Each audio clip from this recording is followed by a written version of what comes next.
दोस्तों, बिहार में चल रहे एसआईआर प्रक्रिया के बीच संसद और बिहार विधानसभा में चल रहे इस पूरे मामले को लेकर विपक्ष के विरोध के बीच अब एक ऐसा सर्वे आ गया है जो नीतीश कुमार से लेकर मोदी शाह की नींद उड़ाने के लिए बिल्कुल काफी है। जी हां, बिल्कुल ताजा सर्वे है। इससे पहले भी जो सर्वे आया था उसका जिक्र हमने आपसे किया था और अब एक बार फिर नए सर्वे के साथ आ गई हूं। तो दोस्तों, पूरा मामला क्या है, कैसे अब लगातार हो रहे सर्वेज चुनाव से पहले सत्ता पक्ष की टेंशन बढ़ा रहा है, सब बताऊंगी आपको इस वीडियो में, तो आप हमारे साथ अंत तक बने रहिएगा। नमस्कार, आदाब, आप देख रहे हैं खबर अड्डा और मैं हूं आपके साथ सुम्बुलीरम। दोस्तों, जैसे जैसे बिहार चुनाव नजदीक आ रहा है वैसे वैसे ये सवाल खड़ा हो रहा है कि प्रधानमंत्री नरेंद्र मोदी की सारी रैलियां, सारी सभाएं, रोड शोज पूरी तरीके से क्या फ्लॉप हो गई हैं।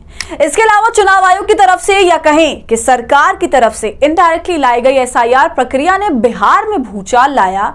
आप सभी समझ सकते हैं कि बिहार की जनता इस पूरी प्रक्रिया की वजह से कितना परेशान हुई। इसके अलावा बड़ा संकेत तो एनडीए सरकार की रैलियां और रोड शोज भी दे रहे हैं और सवाल उठ रहा है कि क्या जितनी भी गृह मंत्री अमित शाह और पीएम मोदी की रोड शो रैलियां हुई, क्या वो सब धरी की धरी रह गई हैं। दरअसल दोस्तों, बिहार से पहला सर्वे निकलकर सामने आया जहां पर एक पार्टी जीत रही है तो दूसरी पार्टी हार का सामना करते हुए दिखाई दे रही है। इतनी मेहनत, इतनी मशक्कत करने के बावजूद भी प्रधानमंत्री मोदी बिहार के अंदर अपना डंका शायद बजवाते हुए नजर नहीं आ पा रहे।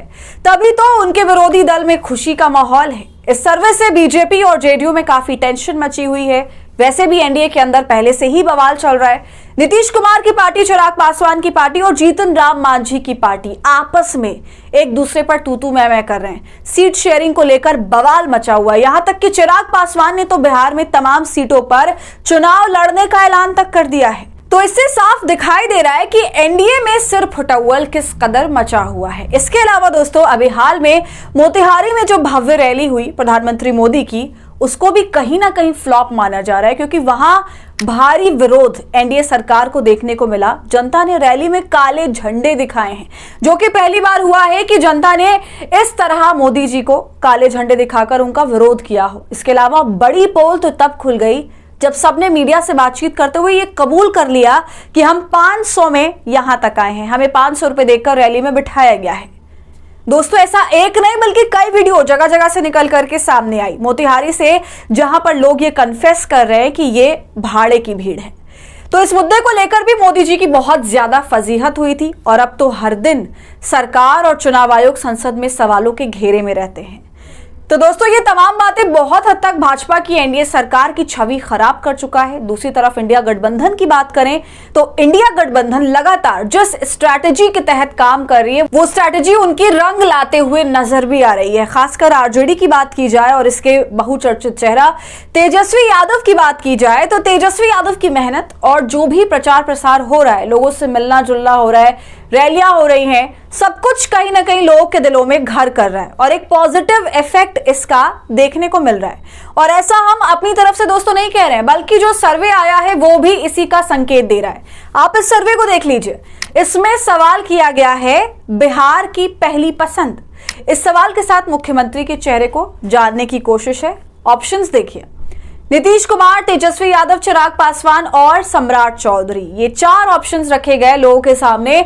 और दोस्तों, हैरानी की बात है कि नीतीश कुमार को सर्वे में सिर्फ लगभग 17% लोग ही चाहते हैं कि वो मुख्यमंत्री बने। केवल 17% लोगों की पहली पसंद नीतीश है। तो वहीं तेजस्वी को देख लीजिए, 71% लोगों की पहली पसंद मुख्यमंत्री पद के लिए तेजस्वी यादव है। तो इतना बड़ा डिफरेंस, ये कोई 19-20 का फर्क नहीं है, बिल्कुल जमीन आसमान का फर्क है। तो वहीं चिराग पासवान 6.8% लोगों की पहली पसंद और सम्राट चौधरी तो सबसे कम 5.4% पर ही सिमट गए। तो ये सर्वे क्या कुछ बयां कर रहा है आप अच्छे से समझ रहे होंगे। जबकि दोस्तों, हम सभी जानते हैं कि प्रधानमंत्री मोदी ने कितना पहले बिहार में प्रचार प्रसार का प्रारंभ कर दिया था और तब से लगातार बिहार का वो दौरा कर रहे हैं। उन्होंने ऐसे वक्त में चुनावी रैली करी थी जब देश में मातम पसरा हुआ था, पहलगाम हमला हुआ था। प्रधानमंत्री मोदी बिहार के मधुबनी ऐसे में पहुंच गए थे और वहां पर जाके स्टेज पे खड़े होकर अपने लाव लश्कर के साथ आतंकवादियों को ललकार रहे थे। तो मोदी जी का ये पूरा जो लाइमलाइट बटोरने का जो स्टंट था, आतंकवादी हमले के नाम पर लोगों को इमोशनल फूल बनाने का जो काम था, वो बहुत सारे लोगों को समझ आया, खासकर बिहार के लोगों को समझ आया और उसका असर आप इस सर्वे में देख सकते हैं।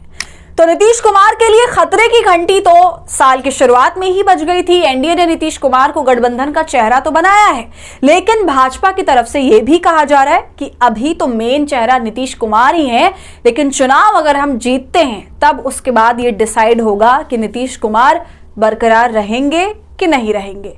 ऐसा ही कुछ बयान केंद्रीय गृह मंत्री अमित शाह ने भी दिया था, जिससे सियासी गलियारों में दोस्तों सवाल खड़े हुए थे, बवाल मच गया था। आप सभी को बहुत अच्छे से याद होगा, जो काफी लंबा भी चला।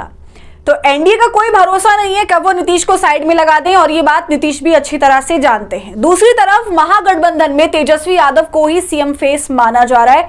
भले ही इसका अभी आधिकारिक ऐलान नहीं हुआ है, लेकिन फिर भी। तो दोस्तों, आपका इस पूरे मामले पर क्या कहना है? इस ओपिनियन पोल पर, इस सर्वे पर आपकी क्या राय है? कमेंट कर हमें जरूर बताएं। वीडियो को लाइक और शेयर करें। खबर अड्डा को यूट्यूब पर सब्सक्राइब कर लें।